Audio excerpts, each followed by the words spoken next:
236장입니다. 236장입니다.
350장입니다.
찬송가 210장으로 교회의 영광을 찬송하겠습니다.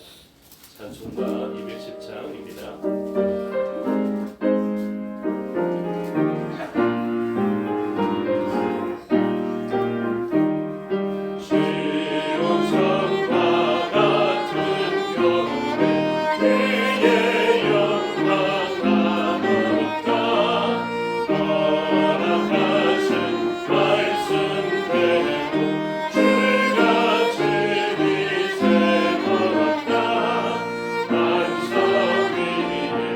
세월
예배하는 자가 영과 진리로 예배할지니라.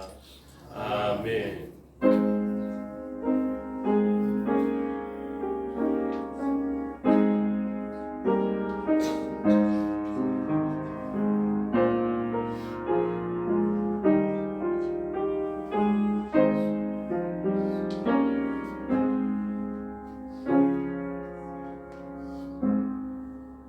내가 오늘 여호와의 명령을 전하노라. 여호와께서 내게 이르시되 너는 내 아들이라. 오늘 내가 너를 낳았도다.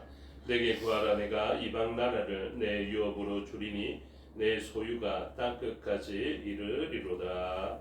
아멘. 사도신경으로 신앙을 고백하겠습니다. 나는 전능하신 아버지 하나님 천지의 창조주를 믿습니다. 나는 그의 유일하신 아들 우리 주 예수 그리스도를 믿습니다. 그는 성령으로 잉태되어 동정녀 마리아에게서 나시고 본디오 빌라도에게 고난을 받아 십자가에 못 박혀 죽으시고 장사된 지 사흘 만에 죽은 자 가운데서 다시 살아나셨으며 하늘에 오르시어 전능하신 아버지 하나님 편에 앉아 계시다가 거기로부터 살아있는 자와 죽은 자를 심판하러 오십니다. 나는 성령을 믿으며 거룩한 공예와 성도의 교제와 죄를 용서받는 것과 몸의 부활과 영생을 믿습니다. 아멘. 살아계신 아버지 하나님 은혜와 사랑을 감사합니다. 죄와 허물이 많은 저희들이오나 하나님께서 보내주신 독생자 예수 그리스도의 그 보혈의 공로를 힘있게 하여 주시고 선물로 주신 그 믿음으로 말미암아 하나님의 자녀된 권세를 얻어서 거룩한 하나님 앞으로 나아가도 살 수 있게 하여 주시며 오히려 죽는 것이 아니라 복을 얻게 하여 주시니 감사합니다. 오늘도 하나님의 자녀된 권세를 얻어 하나님의 전을 향하여 나아갑니다.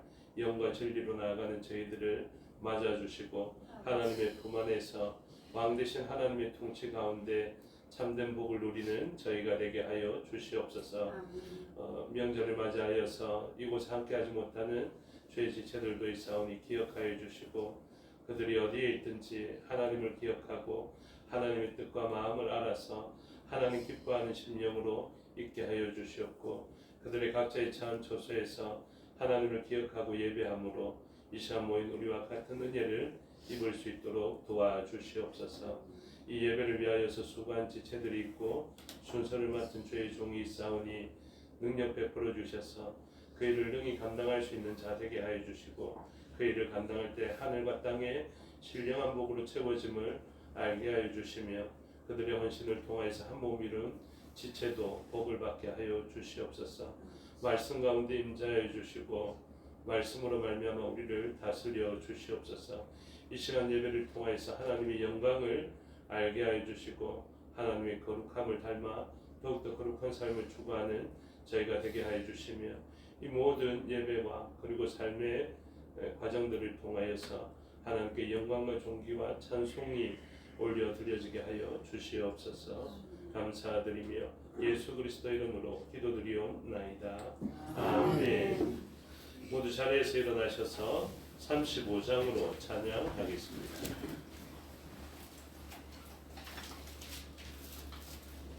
그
성실 교독하겠습니다. 교독문 68번 이사야 40장 첫 번째 순서를 교독하겠습니다.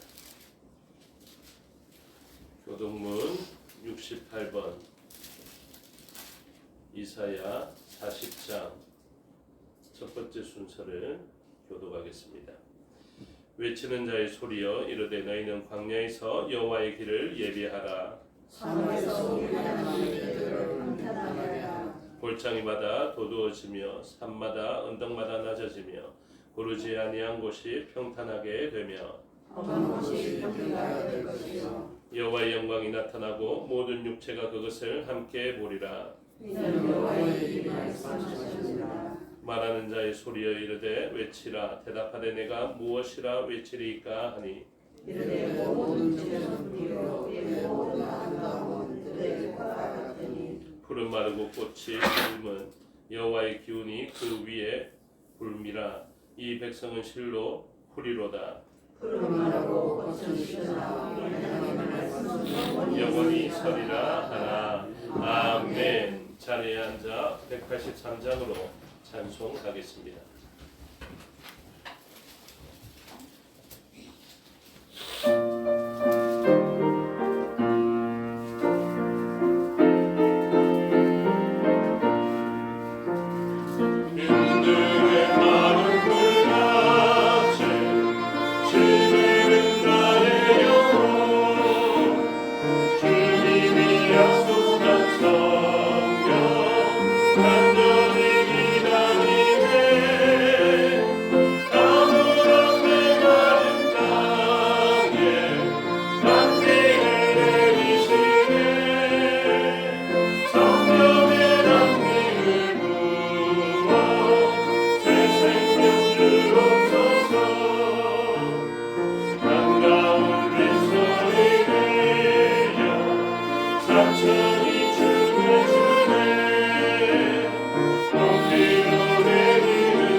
인도하심으로 다 같이 기도드리겠습니다. 다 함께 기도하겠습니다.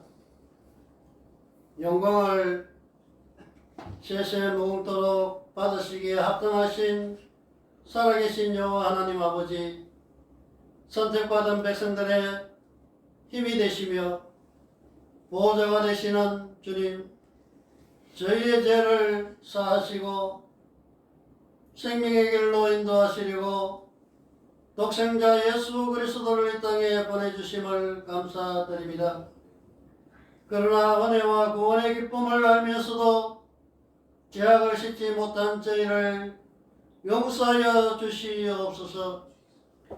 이 시간 저희를 대신하여 십자가를 지신 그 사랑 앞에 진심으로 참여할 수 있도록 도와주시옵소서.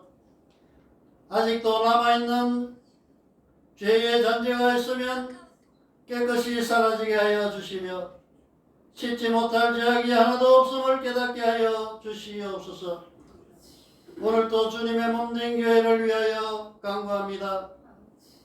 주님께서 친히 세우신 교회가 진리로 충만하게 하시고 기도의 불이 늘 꺼지지 않는 능력의 재단이 되게 하여 주시옵소서. 돌같은 마음들도 주님의 전에 발을 들여놓는 순간 주님의 사랑을 느끼게 하시고 심령의 부흥이 일어나는 놀라운 은혜를 체험하게 하여 주시옵소서. 주님 성도들을 위하여 간구합니다. 주님을 늘 그리워하는 심령들이 되게 하여 주시옵소서. 거룩한 빛을 비출 수 있는 성령의 사람이 되게 하시고 어디서나 주님의 인격으로 변화되는 모습이 확실한 일꾼들이 되게 하여 주시옵소서. 서로 뜨겁게 사랑할 수 있게 하시며 말씀과 진리로 날마다 바르게 성장하게 하시며 주님의 분부하신 전도와 선교에 헌신할 수 있는 뜨거운 믿음이 있게 하여 주시옵소서. 무슨 일을 하든지 믿음으로 할 수 있게 하여 주시고 사랑의 수고와 봉사로 우리를 자녀 삼아주신 그분을 기쁘시게 할 수 있는 저희 모두가 되게 하여 주시옵소서. 특별히 직분과 교회 직책을 맡아 교회를 받들어 섬기는 귀한 성기들을 기억하시고 몸을 들이는 수고가 있을 때마다 교회를 사랑하고 영혼을 사랑하는 마음이 넘쳐나게 하옵소서. 이 시간 참석지 못한 성도들을 기억하시고 어느 곳에 있든지 시간을 기억하셔서 다음 시간에는 다같이 나와 예배에 동참하게 하여 주시옵기를 간절히 기도하고 원합니다. 육신의 병중에 있는 성도들을 기억하시고 이렇게 세워주시고 은혜를 다하여 주셔서 평온한 삶을 살아갈 수 있게 하시고 객지로 또한 해외로 떠나 있는 성도들을 늘 지켜주시고 그들을 보호하여 주셔서 주 은혜 안에 살게 도와주시옵소서. 이 시간 말씀을 전하시는 목사님을 기억하옵소서. 언제나 흔들림이 없이 진리의 말씀을 온전히 전하실 수 있도록 성령으로 충만케 하옵소서. 생명이 되시는 예수 그리스도의 이름으로 기도드립니다. 아멘.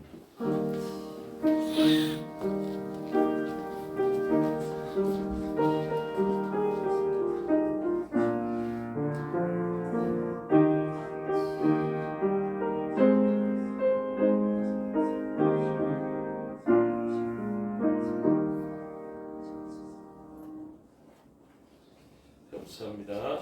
하나님 말씀 보시겠습니다. 하나님 말씀 신약 성경 마가복음 1장 1절에서 11절의 말씀입니다.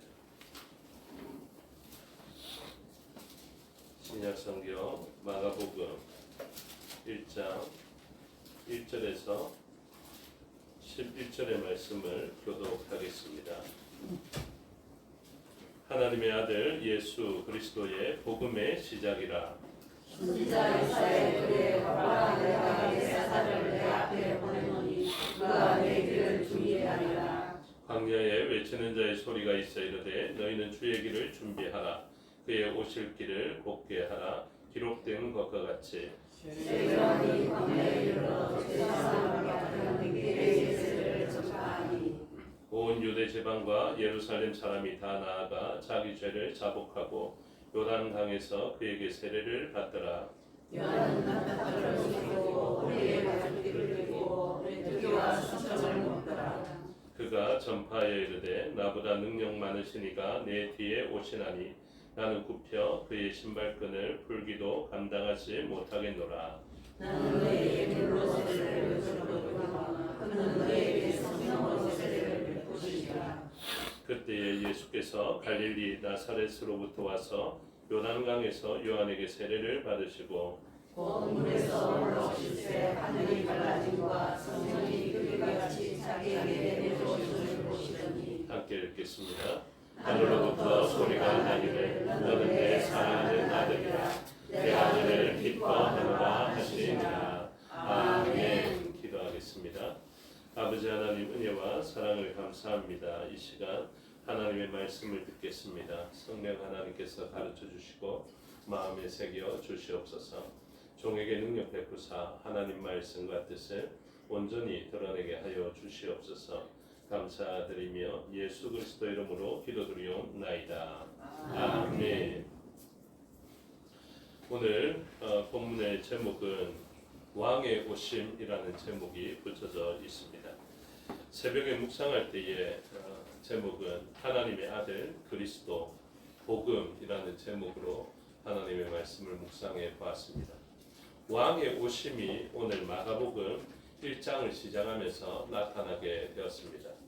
왕이 오셨다 이렇게 그 시대의 백성들에게 선포하면 어떻게 이 이야기를 받아들이냐 하면 자신들의 삶의 자리에 로마의 황제가 왔는가 아니면 조금 낮춰서 총독이 왔는가 이렇게 생각할 수 있을 것입니다. 그런데 오늘날 우리가 아는 대로 왕이 오셨다라는 것은 누가 왔다는 것이겠습니까? 예수 그리스도께서 이 땅에 오셨다라는 것을 가르쳐주고 있습니다.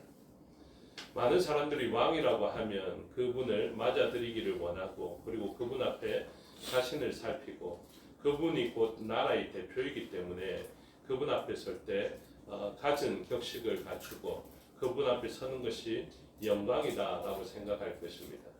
그런데 예수님께서 오셨을 때 많은 사람들이 이분을 왕으로 모셨고 영광으로 생각했냐면 그렇지 않습니다. 극히 소수의 사람들만 곧 하나님의 뜻을 분별한 사람만이 그에게 합당한 예물을 드렸던 것을 보여주고 있습니다. 동방에서 왔던 그 사람들의 믿음이 굉장히 귀하다라고 생각되어지는 요즘입니다. 요즘은 어느 누구도 구유에 누이신 아기가 왕으로 인정되는 것을 믿음으로 바라보지 못합니다. 많은 사람들이 백마를 타고 힘을 갖추고 전쟁에서 승리를 가져다 줄 수 있는 이런 사람을 왕으로 여기게 되고요. 중세 시대에 많은 사람들이 한 살에도 왕이 되고 그런 때가 있었거든요. 그러면 그 한 살 왕이 된 이 존재들을 사람들은 왕으로 여기느냐 하면 그렇지 않죠. 많은 사람들이 이 사람은 섭정을 당하게 될 것이다. 그래서 이 사람을 표면적으로 내세우게 되겠지만 사실은 대후에 있는 권력자가 세상을 다스리게 될 것이다. 이렇게 생각할 것입니다. 오늘날 저와 여러분들에게 예수 그리스도께서 왕이신지를 한 번 더 물어봐야 하겠습니다. 우리들은 눈에 보이는 어떤 것 때문에 우리가 기대하는 왕을 그려놓고 있고 그 정도 수준에 미치지 못하면 예수님조차도 왕으로 인정하지를 못합니다. 그러나 성경은 우리에게 분명하게 이야기합니다. 너희들은 한 징조를 구해야 되는데 그 아기가 바로 그 징조다. 이분이 바로 전능자고 기묘자고 하나님의 아들이시다. 이렇게 표현하고 있습니다. 그래서 우리들은 오늘날도 믿음으로 무엇을 보느냐 하면 세상 사람들이 보는 것으로 만족하지 않고 믿음으로써 모든 현실들을 바라보게 되는 것입니다. 그럴 때 현실은 진실이 되는 것입니다. 그래서 우리들은 현실만 바라보는 것이 아니라 진실을 바라보는 그런 믿음의 사람들로 살아가게 됩니다. 그래서 오늘 마가복음에서는 그 당시에 예수님에 대해서 많은 오해들이 생기고 있던 그런 때였지만 마가 요한이 하나님 앞에 온전한 마음으로 믿음으로 말씀을 받고 성령의 감동으로 말씀을 기록하여서 사실은 사복음서, 요한복음 가운데에서도 가장 우선적으로 마가복음이 기록되었다라고 여기니 마가가 그렇게 하나님의 말씀을 기록하고 있는 것입니다. 그러면서 첫 구절을 시작하면서 아주 목숨 걸고 시작했음을 우리에게 가르쳐주고 있죠. 그 당시에 로마의 황제가 왕이었고 그리고 그 왕만이 신적인 존재, 곧 하나님의 아들로 여김받을 수 있었거든요. 그래서 사람 가운데 가장 높았던 왕은 사람 가운데 높은 존재로 만족하는 것이 아니라 그는 곧 신의 아들이다라는 호칭을 가지기를 원했습니다. 그래서 하나님의 아들은 누구여야 하냐면 로마의 황제여야 되고 다른 누구도 이 호칭을 가질 수 없고 누군가가 이 호칭을 가졌다면 그 사람은 반역자와 같은 그런 역임을 받았습니다. 그런데 오늘 복음을 시작하면서 어떻게 이야기하냐면 하나님의 아들 이렇게 선언하면서 그 당시에 다스렸던 로마의 황제를 이야기하는 것이 아니라 바로 예수스, 예수다라고 이야기하고 있죠. 그래서 하나님의 아들이라는 이 황제에 대한 호칭뿐만 아니라 사실은 히브리적 정서 가운데에서도 하나님의 아들로서 감히 말할 수 없는 이런 이야기들을 지금 예수 그리스도에 대해서 하고 있다는 것을 가르쳐주고 있습니다. 오늘 우리들의 고백은 어떠한지를 살펴봐야 합니다. 우리가 예수님을 하나님의 아들로 여기고 있는지 왕으로 여기고 있는지 살펴봐야 합니다. 그래서 오늘 본문에 예수님은 어떤 분이시냐면 황제를 뛰어넘는 하나님의 아들로서 하나님께서 보내주신 메시아가 되신다라는 것을 이야기합니다. 그리스도가 구약의 표현으로 메시아, 마샤흐, 그러니까 기름 부음 받은 자라는 그 표현인 것을 알 수 있게 됩니다. 그런데 이 기름 부음 받은 자는 왜 기름 부음을 받았습니까? 바로 구원을 위해서 기름 부음을 받았음을 가르쳐주고 있습니다. 그래서 구약에서부터 이 기름 부음 받은 자는 구원과 연결되어져 있는 일들을 감당하는 자들에게 기름이 부어졌죠. 첫 번째 사람 왕에게 기름이 부어졌습니다. 이 왕은 힘과 능력으로 백성을 전쟁터에서 건져내는 자, 그리고 기근으로부터 건져내는 자, 이런 의미를 가지고 있죠. 그래서 왕은 구원의 역할을 감당하고 있기 때문에 기름 부음을 받을 수 있었습니다. 그 다음에 또 뜻밖의 누가 등장하냐면 제사장이 기름 부음을 받게 됩니다. 기름 부음을 받은 제사장은 어떻게 해서 구원과 관련된 역사를 할 수 있겠습니까? 사람과 하나님 사이에서의 중간자적인 역할을 하게 됩니다.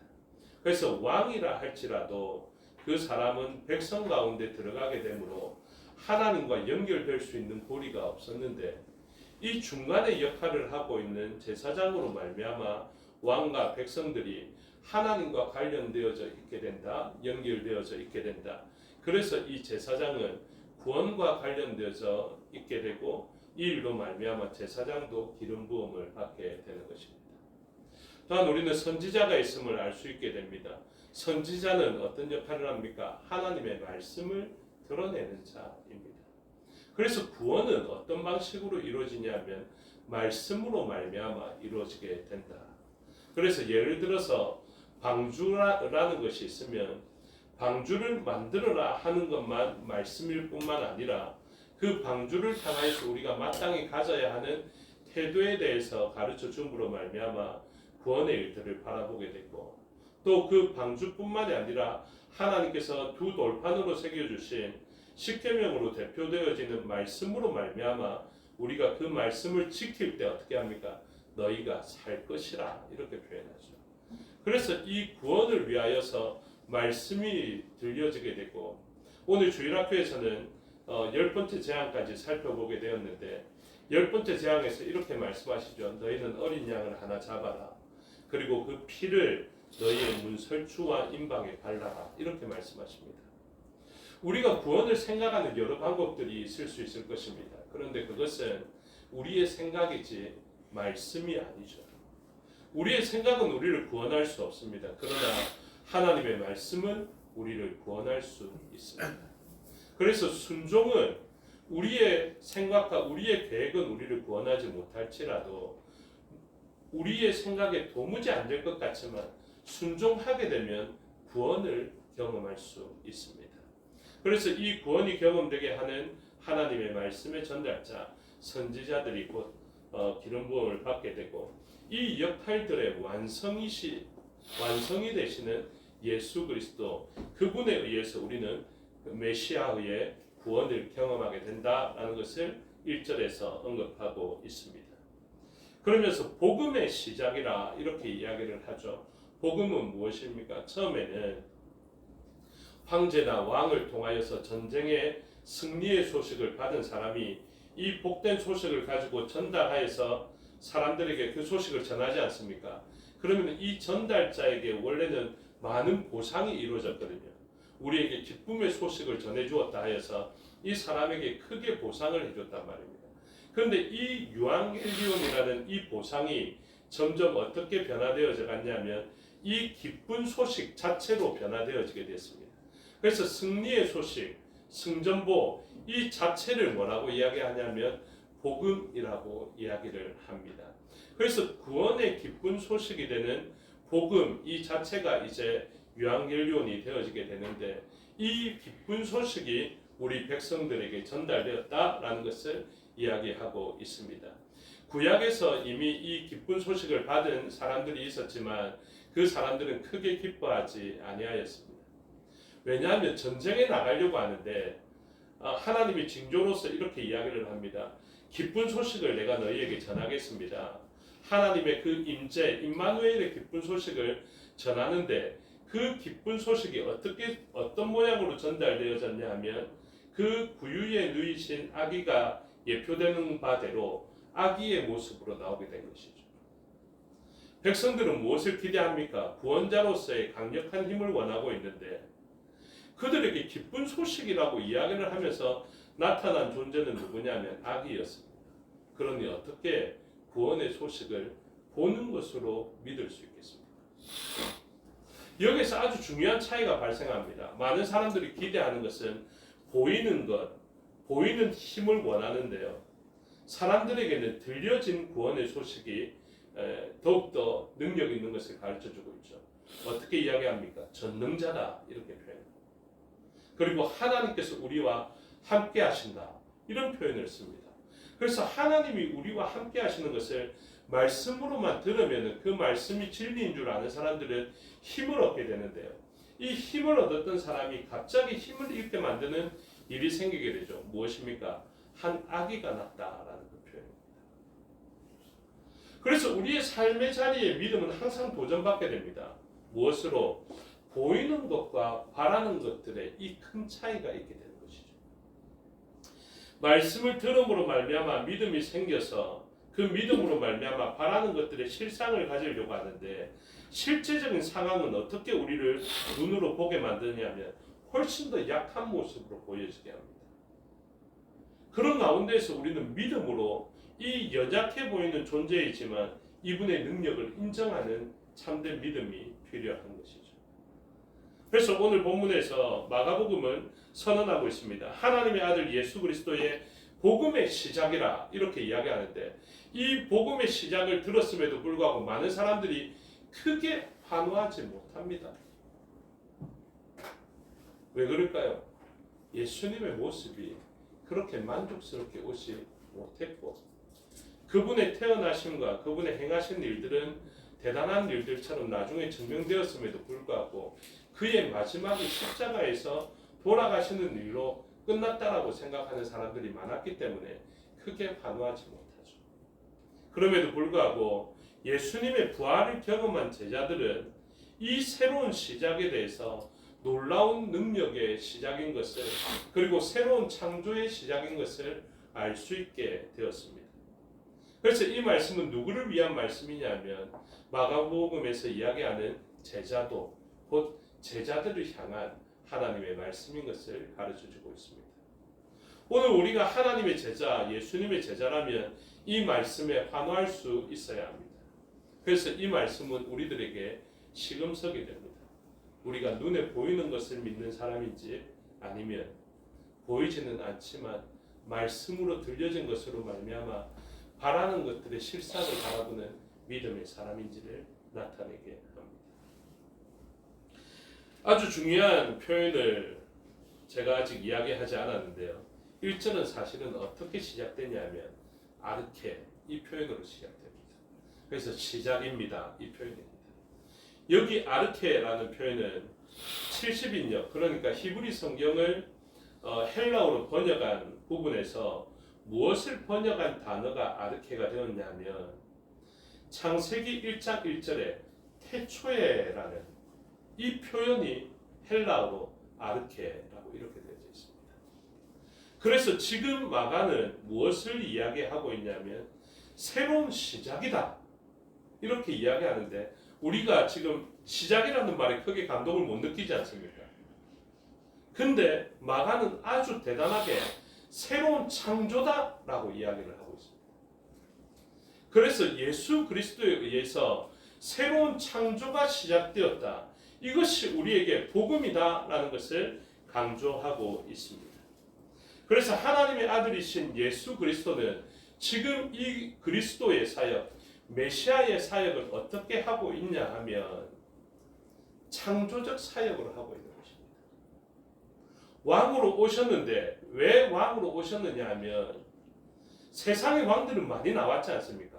그런 일반적인 왕의 오심이 아니라 새로운 창조의 역사로 진짜 왕으로 오시면 어떤 일이 일어나는지를 우리에게 알려주기 위하여서 진정하고 영원한 단번에 영원한 효력을 가진 그 왕으로서 오시는 것을 가르쳐주고 이 왕으로 오셔서 새 창조의 역사를 시작하겠다라는 것을 보여주고 있습니다.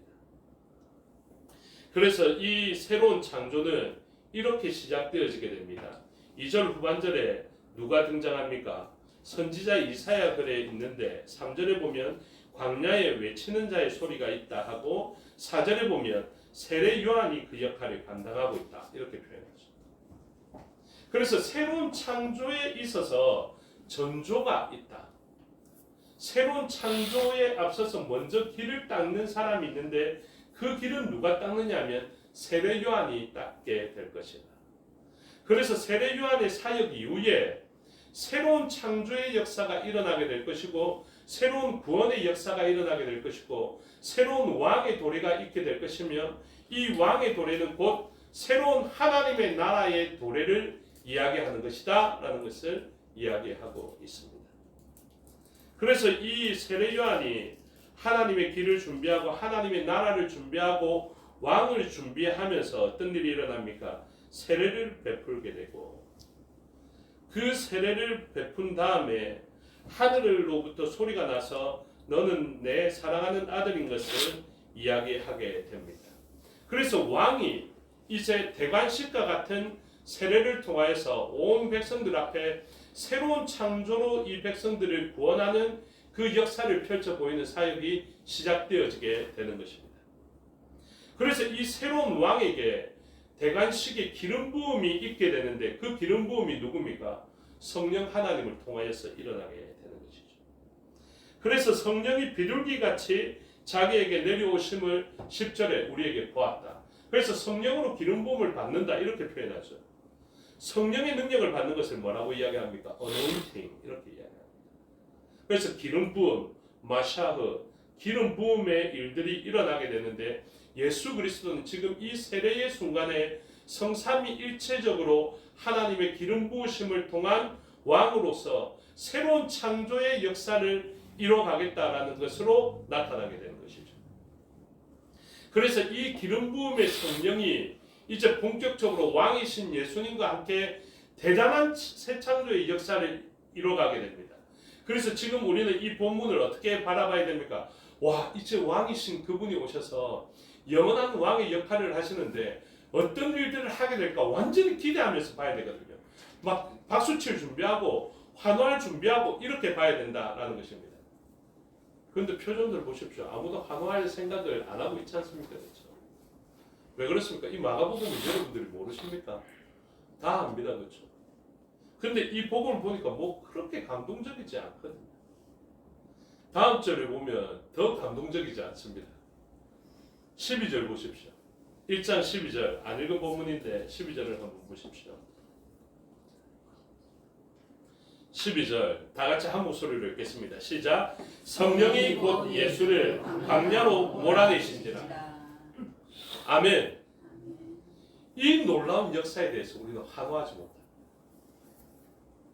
성령 하나님께서 예수님을 세례 가운데 기름 부으시면서 이분이 새로운 창조를 시작하실 대단하신 왕이시다라는 것을 우리에게 선언한 다음에 그 놀라운 능력으로 가장 중요하게 첫 번째 하신 사역이 무엇입니까? 예수님을 광야로 몰아내신 사역. 이때 많은 사람들이 충격받죠. 아, 왜 성령은 예수님을 광야로 몰아내고 그러시지? 예수님을 그냥 공중부양 약간 딱 시키시고 많은 백성들 앞에 내가 곧 하나님의 아들이다. 지금 비둘기같이 임한 성령님을 보았느냐? 이게 기름 부음이다. 하늘로부터 난 음성을 들었느냐? 내가 하나님의 아들이다. 이러면 사실 끝나지 않겠습니까? 근데 그것은 제 지혜의 한계이고요. 저는 그렇게 했으면 너무 좋겠다 싶은 생각을 하게 되지만 하나님은 저보다 더 놀라우신 지혜를 가지고 계십니다. 저는 이날 수많은 백성들을 위해서 예수님은 반드시 공중부양하셔야 됐다라고 저는 생각하거든요. 승천하시는 그 정도 장면만 가지고 다른 사역하실 것도 없이 승천하시는 장면을 바로 그때 보여주셔도 수많은 당대에 목격한 사람들은 예수님을 하나님의 아들로 인정하며 수많은 사람들이 믿음이 흔들리지 않았겠다라고 저는 생각합니다. 근데 그것은 제 생각이고요. 제 생각은 세상을 구원해내지 못합니다. 하나님의 계획만이 세상을 구원하시거든요. 그래서 하나님은 어떻게 하십니까? 굉장히 뜻밖의 방법을 우리에게 보여주십니다. 성삼위일체 가운데 성령 하나님을 통하여서 가장 우선적으로 예수님을 광야로 몰아내십니다. 그러고 난 다음에 어떻게 하십니까? 광야에서 13절에 40일을 계시면서 사탄에게 시험을 받으셨다라고 이야기합니다. 왕의 대관식을 마치신 이분이 공생애를 시작하시면서 이렇게 시작하셔서 되겠습니까? 바로 호산나의 외침을 들으면서 예루살렘으로 입성하셔야 맞는 것 아니겠습니까? 나귀 말고 준말을 타시고 그렇게 예루살렘 성전을 향하여서 그 예루살렘 성을 입성하시면서 그렇게 왕의 역할을 하셔야 되는 것 아닙니까? 그런데 이 놀라운 새 창조, 단번에 영원한 효력을 가진 가장 막강한 하나님의 아들의 사역을 어떻게 하셨느냐 하면 광야에서 40일 동안 금식하시면서 이 사역을 시작하십니다. 그러면서 사탄에게 시험을 받죠. 우리는 이것을 잘 납득하지 못합니다. 그런데 하나님의 놀라운 새 창조를 관점을 가지고 바라보고 있으면 이 일이 얼마나 놀라운 일인 줄 알 수 있게 되죠. 어떻게 우리를 소환합니까? 태초에 하나님께서 천지 만물을 지으시고 에덴 동산을 창설하신 다음에 처음으로 죄 없던 사람 아담을 만들어 놓으신 그때로 우리를 돌아가게 합니다. 그래서 죄가 없이 태어난 아담의 모습처럼 지금 예수님은 어떤 사람입니까? 우리를 대표하여 주시는 흠없는 존재, 죄가 없는 존재로서 이 땅에 나시고 그 공생애를 시작하시게 되죠. 그런데 아담과는 굉장히 반대되는 모습으로 시작하십니다. 어떻게 해요?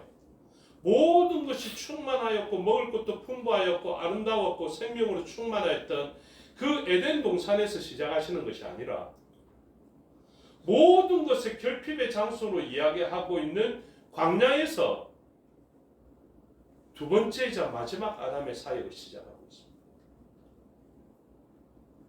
그리고 흠이 없던 아담의 모습으로 시작하고 있는 것이 아니라 죄로 인하여서 그 자유의지를 선한 것으로는 할 수 없었던 그 선한 것을 이뤄내는 자유의지가 상실되어진 그 모든 백성들의 성정대로 이 백성들의 죄를 모두 다 전가받게 되는 세례를 받은 이후에 시작하게 되죠.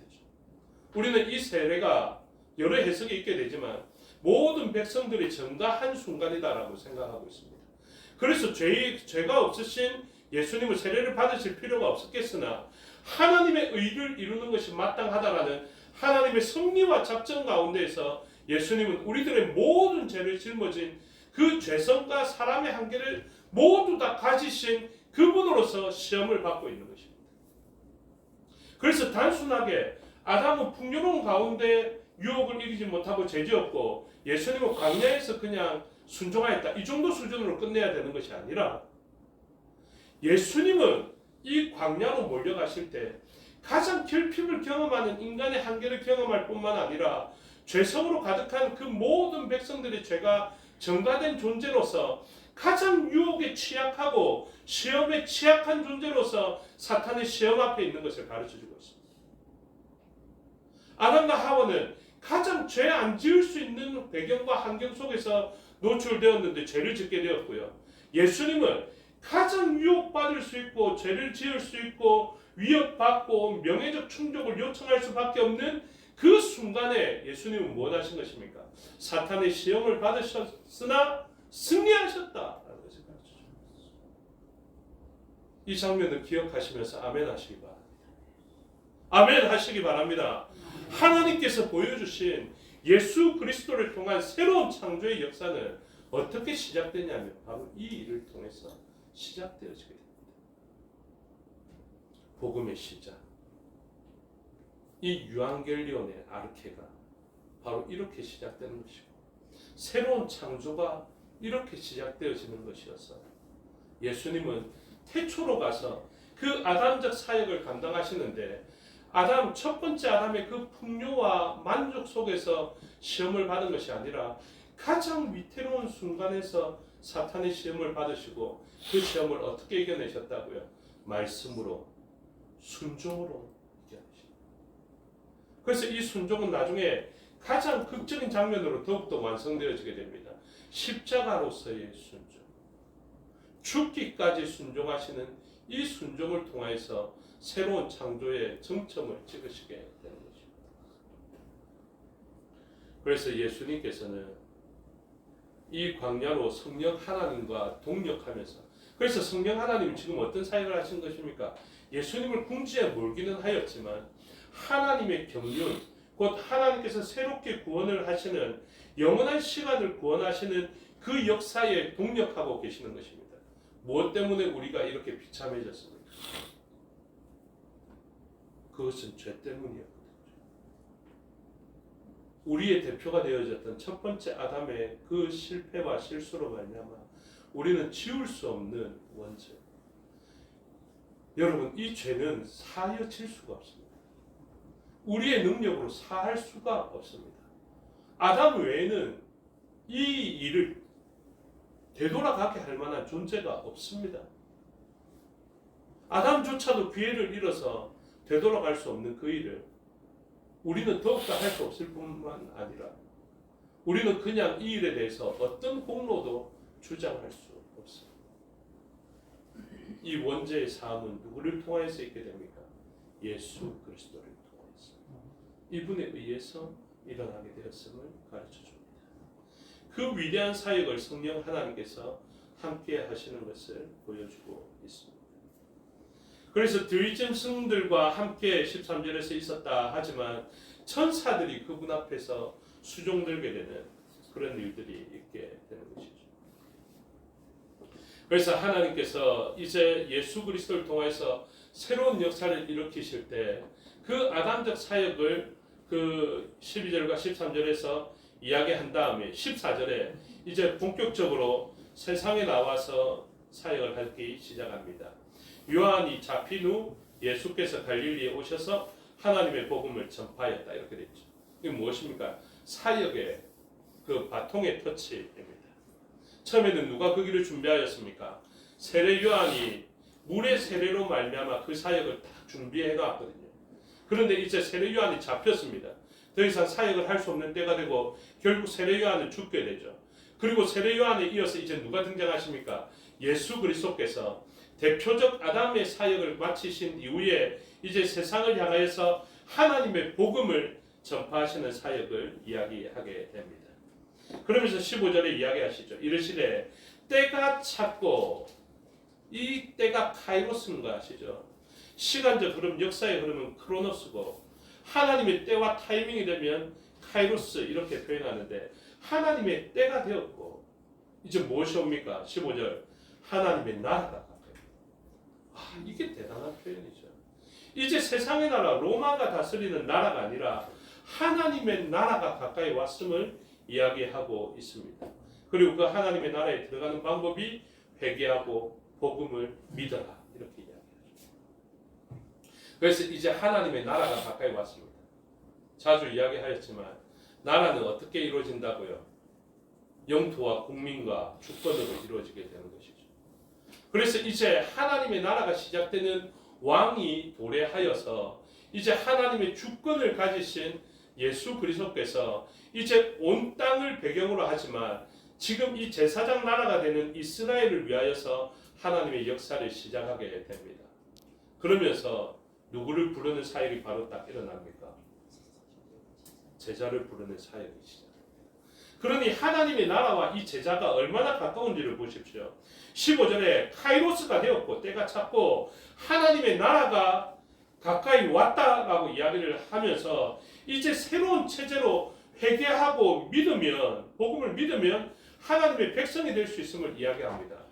여러분들 회개하면 하나님의 백성이 될 수 있습니까? 아멘이시죠? 그런데 원래는 안 됐습니다. 예수 그리스도께서 오셔서 이 사탄의 시험을 통과하면서 원죄의 일을 이겨내지 못하면 우리는 회개해도 용서받을 수 없습니다. 여러분 예를 들어 제가 말씀드릴게요. 여러분 작년이나 올해 최악의 범죄가 뭐라고 생각합니까? 여러분들이 혐오하는 범죄자가 누구입니까? 뭐 전에 부산에 돌려차기 했던 그런 멤버들 있죠. 멤버가 아닌 그 범죄자 있죠.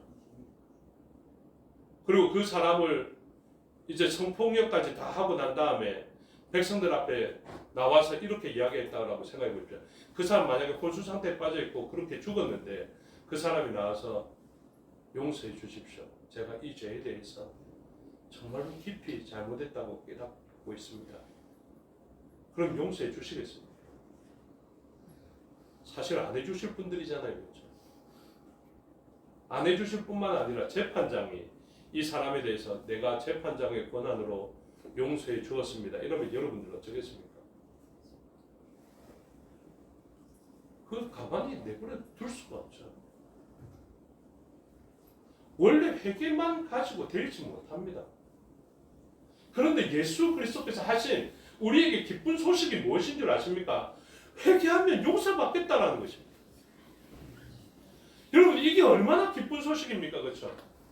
물론 너무 제가 기대해서 좀 죄송하지만 이 회개가 원래는 아무리 잘못했다 해도 용서받지 못할 일이었는데 이제는 기쁜 소식이 무엇이냐면 하나님 죄인 중에 괴수인 저지만 제가 이 죄를 깨달아서 미쁘시고 신실하신 예수 그리스도 앞에 제가 죄악을 내어놓습니다. 용서해 주시옵소서. 그러면 미쁘시고 신실하신 그분이 용서해 주신다는 것 아닙니까? 이 용서를 믿으시기 바랍니다. 아멘. 이 용서가 우리에게 있습니다. 이 용서가 우리에게 있다는 것이 얼마나 기쁜 소식인지. 그러면 돌아가서 이렇게 이야기하는 것이죠. 아담과 하와가 하나님 앞에 용서를 구했습니다. 처음에는 어땠습니까? 아니, 안 돼. 두루 도는 불칼로 생명나무로 가는 길이 막혔습니다. 에덴 동산에서 쫓겨나게 됩니다. 수고하여야 소산을 먹게 됩니다. 여자는 신음하고 수고하고 남편의 지휘 아래에서 그렇게 신음하면서 해산하는 신음소리를 내야만 아이를 낳을 수 있는 이런 세상이 되었고, 약육 방식의 세상이 되어서 강한 자가 있으면 약한 자가 약탈할 수 있는 세상이 되었고, 짐승들도 서로 물고 뜯고 생명을 빼앗을 수 있는 그런 일들이 되었습니다. 그런데 이 놀라운 왕의 도래, 하나님 나라의 도래로 말미암아 잘못한 사람이 있어서 하나님 앞에 용서를 구하면 아담의 죄악도 하와의 죄악도 하나님 앞에 회개하면 용서받을 수 있는 기쁨의 소식이 우리에게 들려졌다라는 것입니다. 그래서 이 기쁨의 소식으로 말미암아 하나님의 나라가 이제 하나님의 백성이 될 수 있는 길들이 열려집니다. 여러분 하나님의 백성이 어떻게 될 수 있는 줄 아십니까? 저와 여러분이 하나님의 백성이 어떻게 되며 이스라엘 백성들이 하나님의 백성이 어떻게 되며 그 당시에 이스라엘 백성들은 나라도 빼앗겼는데 어떻게 하나님 나라에 합당한 존재가 되겠습니까? 그 당시 이스라엘 사람들이 그나마 영광을 누리려면 어느 정도 사람이 되어야 되냐면요, 로마의 시민권 정도 얻으면 굉장히 기뻐할 만한 사람들이었겠죠. 사도 바울처럼 길리기아 다소에서 태어나서 가말리알 문화에서 배우고 그는 로마 시민권을 가지고 있으면 이만한 사람이 가장 막강한 사람입니다. 그리고 이스라엘 백성들이 하나님의 백성 되는 것 저와 여러분도 용납 못해요. 왜? 북이스라엘이 그렇게 완화가 있는데 혼혈족이 되어져 버렸고, 남유다도 순종한 사람들이 아니라 하나님 앞에 불순종했던 그 죄악들을 가지고 있고, 하나님이 하지 말라는 우상을 숭배했을 뿐만 아니라 자녀를 불 가운데 보내는 우상 숭배까지 이어지는 악행을 하였고, 어떻게 그 사람들이 용서받을 수 있겠습니까? 어떻게 그 사람들이 로마의 시민권 정도가 아니라 하나님 나라의 시민권을 얻는 하나님 나라의 백성이 될 수 있겠습니까? 그런데 하나님은 어떻게 하십니까? 하나님은 하나님 나라가 가까이 왔으니 회개하고 복음을 믿으라 하신 다음에 16절에 갈릴리 해변으로 지나가시다가 시몬과 그 형제 안드레가 바다에 그물 던지는 것을 보시니 그들은 어부라. 예수께서 이르시되 나르다.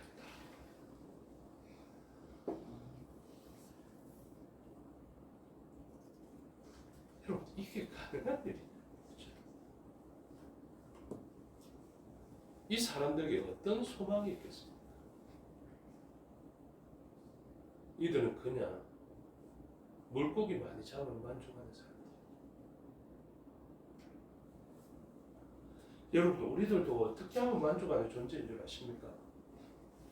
그냥 물고기 많이 잡으면 만족하는 그런 사람입니다. 우리는 그 물고기가 얼마나 가치가 복음에 비해서 얼마나 무가치한지를 우리는 알고 있지 않습니까? 그렇지만 메시아가 도래하기 전에 이 사람들의 가장 큰 기쁨은 물고기 많이 잡는 거예요. 복음의 눈이 열려지기 전에, 하나님 나라의 백성이 되는 영광이 도래하기 전에 이 사람들이 가장 큰 기쁨은요, 나가서 물고기 많이 잡으면 그냥 이도 더도 할 것 없이 나는 만족하겠다, 그것 아닙니다. 여러분, 진짜 복음을 듣지 못한 사람, 하나님의 나라의 영광에 들어가지 못한 사람, 제자의 영광에 들어가지 못한 사람은요, 그냥 세상에서 몇 억 정도만 주면 만족합니다. 그리고 그것이 단순합니다. 그 사람의 가치가 그 정도로 끝나는 것에 대해서도 별 다른 불만 없이 그것으로 만족하며 살고. 근데 여러분, 우리는 안 그렇습니다. 우리는 사람을 낳는 어부가 되어서 물고기와 사람의 가치를 어떻게 비교하겠습니까? 그렇죠? 가장 가치 있는 일에 헌신되고 사역하는 일들이 됩니다. 그래서 이 영광을 깨닫는 사람, 로마의 시민권을 위해서 막 매수하고 이런 사람들이 아니라 진짜 하나님 나라의 백성 된 영광을 경험하고 난 다음에는 어떤 가치로도 이들을 막을 수가 없습니다. 그래서 이 사람들은 버려두고 이렇게 표현하죠. 18절에 보시면 곧 그물을 버려두고 따르니라. 따르는 것에 있어서 이런 버린 것에 우리는 주목하고 아까워합니다. 20절에도 보니까 곧 부르시니 그 아버지 세베대를 품꾼들과 함께 배에 버려두고 예수를 따라가니라. 그래서 사람들이 너 이 정도로 미치지 말라라고 이야기하죠. 너 교회 가는 것은 내가 봐주겠는데 제자화 훈련 이런 거 받으면 안 된다라고 이야기를 하죠. 누구도 제자가 되려 하지 않습니다. 왜요? 버려지는 것이 아까워서. 그물도 버렸다 하지, 배도 버렸다 하지, 아버지도 버렸다 하지, 못 쓸 사람 되고 사회적으로 안 될 사람들밖에 안 나와 있는 것이죠. 그런데 여러분, 우리가 그것을 그렇게 보는 것이 아니지 않습니까? 그렇죠? 더 소중한 가치가 발견되어졌기 때문에 흔쾌히 그것을 내버려 두고 갈 수 있는 사람, 그 사람들이 예수님을 따라가는 사람, 예수님의 역사를 경험하는 사람. 자기는 어부였는데 이 제자들이 받을 영광을 보십시오. 나중에 점차적으로 신앙이 성장해서 다 이루어지게 되겠지만 베드로 역시도 십자가에 거꾸로 매달려서 죽게 되는데 그게 자기 목숨이 소중하지 않아서가 아니지 않습니까? 그것보다 더 소중한 가치가 발견되어졌기 때문입니다. 어떤 가치겠습니까? 바로 하나님 나라가 도래하고 이 왕의 권세 아래서 새로운 하나님의 나라 가운데 들어갈 수 있는 백성이 되는 권한, 곧 에덴 동산으로 들어갈 수 있는 권한보다 더 좋은 그 참된 복과 참된 복지를 향해서 나아갈 수 있는 권한이 어떻게 주어진다고요? 바로 회개하고 믿고 따름을 통하여서, 그래서 예수님은 하나님 나라가 도래해서 하나님 나라를 형성하는 주권과 영토를 가지신 다음에 어떻게 합니까? 백성들을 불러오는 것이죠. 그것이 예수님의 제자로 12명으로 상징하고 예표하고 있는 것입니다. 그리고 그것이 신약 개념으로 7교회로 나타나게 되는 것이죠. 그래서 오병이어와 칠병이어를 통하여서 12바구니와 7 광주리를 남기면서 구약의 백성들뿐만 아니라 신약의 백성들도 능히 먹여 살리고도 남을 만한 하나님의 능력과 하나님의 나라의 풍성함과 영광을 우리에게 가르쳐 주는 것입니다. 여러분, 왕의 오심이 기쁘십니까? 이 왕이 오셔서 우리를 왕의 백성으로 삼아 주셨습니다. 원래는 백성이 될 수 없었던 우리들을 이분의 오심으로 우리는 그분의 백성이 될 수 있었고, 우리는 그냥 될 수 없었겠지만 이 원죄의 영향을 무너뜨릴 수 있는 광야에서의 시험받아 순종한 일, 여러분, 이것만으로 됐으면 얼마나 쉬운 방법이었겠습니까? 예수님은 정말로 힘든 방법으로 금식하시면서 사역을 마치시고 시험을 이겨내셨지만 사실은 이것으로도 완성되지 않습니다. 하나님의 나라가. 어떻게 해야 됩니까? 그 죄의 문제를 해결하기 위해 대속의 피를 흘리셔야 돼요. 그 사역을 통해서 이루어 놓으신 것이 우리를 그 나라의 합당한 백성으로 만들어 놓으신 것입니다. 그래서 오늘 저와 우리들을 그 장자의 죽음 가운데 피의 아래에 있을 때 살아내었던 것이 예표하는 것처럼 우리가 그분의 피 아래에 있음으로 말미암아 하나님의 백성된 자녀 권세를 얻고 살 뿐만 아니라 영원한 생명으로 들어가며 영원한 생명만 있는 것뿐만이 아니라 에덴에서 예표되어진 그 풍요로움과 아름다움과 기쁨으로 우리가 연결되어지게 되는 것입니다. 그러면서 왕께서 이렇게 이야기하죠. 항상 기뻐하라. 아멘 하시기 바랍니다. 여러분, 환경과 조건 바라보면 그냥 눈 돌리면 기뻐할 수 없습니다. 밀가루 음식 실기 없어서 돌아서면 배고프죠. 그거와 같이 환경 바라보면 돌아서면 배고프죠. 그런데 하나님께서 행하신 이 일을 생각하면 그냥 가만히 있다가도 웃음이 나고 가만히 있다가도 찬송이 나오고 항상 기뻐할 수 있습니다. 환경과 조건이 우리를 침체하게 만듭니까? 복음을 기억하시고 왕의 오심을 기억하십시오. 그 일은 이미 우리를 위하여서 이뤄내신 일입니다. 그리고 우리를 보내십니다. 왕같은 제사장으로 하나님 나라의 이 복과 복지를 가지고 확장시켜라. 그 확장의 영역에 우리가 들어가야 합니다.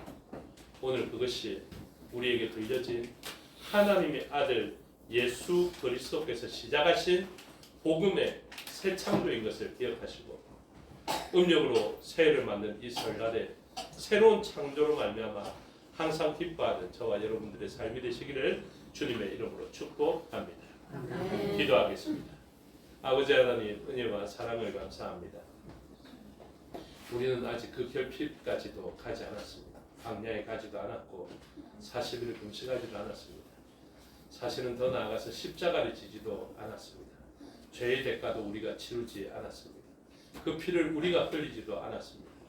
그럼에도 불구하고 우리는 놀라운 에덴 동산, 그 에덴 동산이 예표하고 있는 참되고 영원한 복으로 들어갈 수 있게 되었습니다. 우리가 믿음으로 이 일을 믿습니다. 하나님, 이 일을 믿은 우리들이 하나님의 백성이 되었고 하나님 나라의 복지 가운데 들어가사오니 우리를 하나님의 일꾼 되게 하여 주셔서 이 참된 복음을 온 세상에 널리 전하는 항상 기뻐하는 주의 종들 되게 하여 주시옵소서.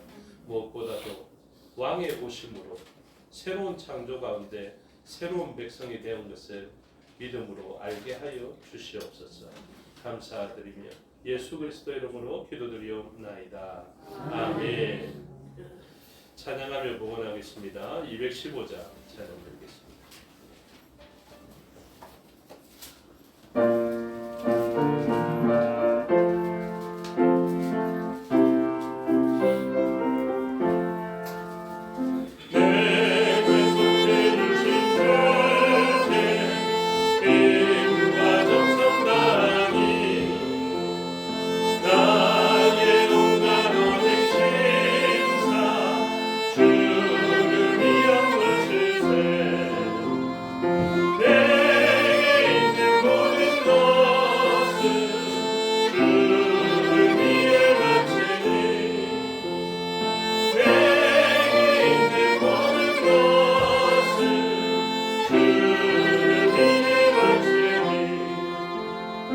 나의 손과 발을 내밀어 주의 명령에 가고 모든 주만 바라보며 주만 찬양하겠네. 주를 찬송하며 이 몸 바치오리라. 항상 주를 찬송하며 이 몸 바치오리라. 내가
기도하겠습니다.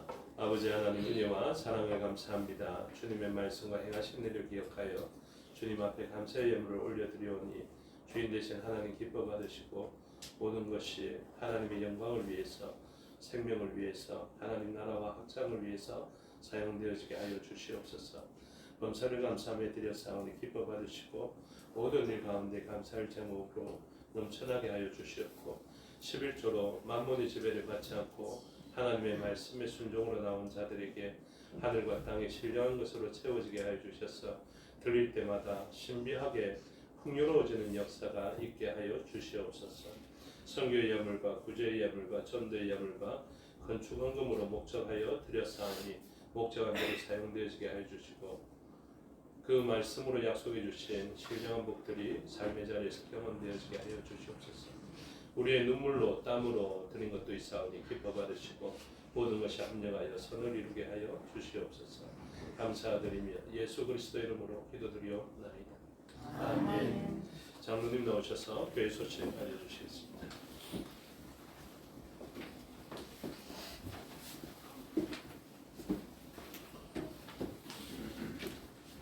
감사드립니다. 교회 소식만 참고하시고 교회 소식 전하겠습니다. 환영합니다. 교회를 찾아주신 여러분을 진심으로 환영합니다. 오늘 오후 예배 후에는 정기 재직교로 모이겠습니다. 입교인 세례교인들 가운데 기쁨으로 정원하시는 분들은 건축헌금 작정 양식이 주보 앞 옆에 배치되어 있습니다. 작정하셔서 헌금 시간에 제출해 주시기 바랍니다. 부산도의 학생부 겨울연합수련회가 2월 15일부터 17일까지 재건총회 신학원에서 있습니다. 주제는 코람데오이고 강사로는 본교 이남영 목사님 수고하시겠습니다. 기도해 주시기 바랍니다. 부산도의 교육부 주관 성경경시대회가 2월 24일 토요일 오후 2시에 재건 부산교에서 있습니다. 대상은 유초동부, 중구동부, 청장년부, 범위는 마태복음이고 예상 문제는 재건 성인교회 밴드에 공유되어 있습니다. 많이 참석하셔서 은혜로운 시간 되시기 바랍니다. 재건총회 선교위원회 주관 총회 선교 컨퍼런스가 2월 25일 주일날 오후 4시에 재건 대신동교에서 있습니다. 요양과 예번 중인 성도님과 명하는 성도님들을 위해서 기도해 주시기 바랍니다. 문영호 목사님, 하웅기 목사님 장모 되신 홍정자 권사님이 2월 4일날 소천을 하셨습니다. 재건 연호리교회 윤인중 목사 모친 되시는 안차임 권사님이 2월 8일날 소천을 하셨습니다. 오늘 설날 연휴를 맞이해서 손철욱 집사님, 또 우리 이강호 선생님 그리고 하시고 이렇게 참석하셨습니다. 예배 마치시고 인사 나누시기 바랍니다. 이사님. 예, 감사합니다. 또 오랜만에 오신 분들 위해서 잠시 기도하면 좋겠습니다. 아버지 하나님 은혜와 사랑을 감사합니다. 태연쌤과 또 강우쌤 그리고 손충 집사님 우리 교회에 함께 예배 드리게 되었습니다. 오래간만에 보게 되는데 사랑의 삼겹줄로 하나 되게 해주시고 하나님의 그 성령 가운데 역사해 주시는 하나 되게 하신 것 같은 생각과 같은 비전을 품게 하시는 역사가 몸이 떨어져 있더라도 함께 누리는 저희가 되게 해주시고 무엇보다도 서로를 위하여서 사랑으로 기도하는 공동체 되게 해주셔서 이 연결되어진 사랑의 끈으로 말미암아 하나님 안에서 온전한 성전으로 세워져가는 저희가 되게 하여 주시옵소서. 우리들끼리만 잘 되는 것으로 끝나지 않게 해주시고 우리가 서로 연합되어져서 하나님의 교회로서 든든히 세워져 갈 수 있도록 은혜 내려 주시옵소서. 바라고 소원하는 것 또한 삶의 자리에서 고통당하는 것 그 모든 삶의 자리에서도 하나님을 의지케 하여 주시옵고 또 성도들의 기도를 통하여서 하나님 응답하여 주셔서 삶의 자리가 하나님 기뻐하시는 평강과 복으로 가득하게 하여 주시옵소서. 감사드리며 예수 그리스도 이름으로 기도드리옵나이다. 아멘. 모두 자리에서 일어나셔서 5장으로 성령하겠습니다.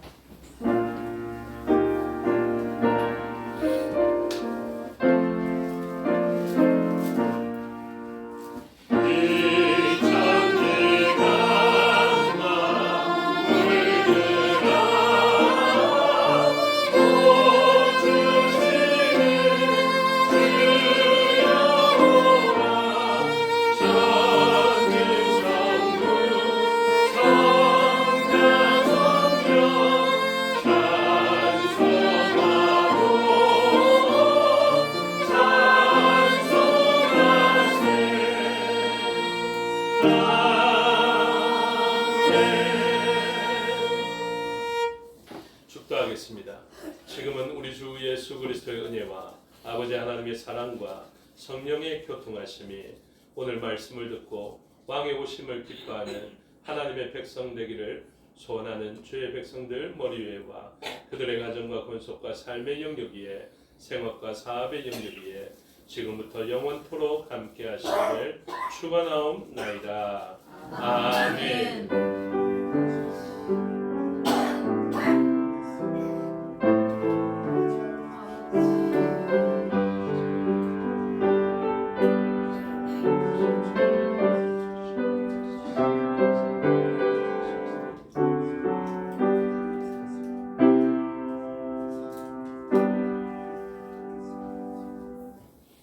감사합니다. 주일 오전 예배 순서를 마치겠습니다. 현재 시간 11분이고요. 10분 후에 오후 예배를 드리도록 하겠습니다.